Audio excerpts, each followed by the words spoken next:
大家好，我係正言堂嘅李山元，今日會同大家分享屬豬嘅朋友喺2026年丙午年嘅流年運程。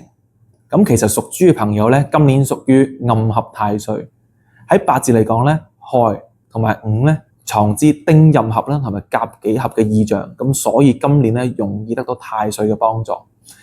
本身今年咧有月德星同埋玉堂星兩粒吉星去入咗亥宮當中，而咧雖然有小耗星，小耗星係代表容易有啲小嘅破財啦，例如朋友借錢唔還啦，或者有飛來橫禍，有一啲額外嘅開支。但係咧唔使擔心嘅，會逢凶化吉，因為有兩粒好強大嘅吉星幫助。縱然咧有死符星，就會係有啲小病小痛，但係都唔需要擔心嘅。整體嚟講咧，屬豬朋友咧今年嘅運勢非常之強，投資嘅話咧容易得心應手。炒股票嘅朋友咧，不妨咧可以進取少少嘅。而返工嘅朋友咧，容易有升職同埋俾上司提攜嘅意象。而特別需要留意嘅咧，係1983年嘅朋友。1983年嘅朋友咧，你會喺事業上咧迎來一個比較大嘅突破。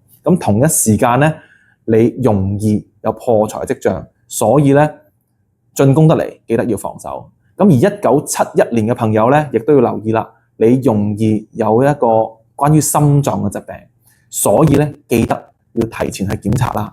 如果大家咧想知道關於自己12生肖嘅詳細運程咧，歡迎 PM 我哋，我會盡力解答大家。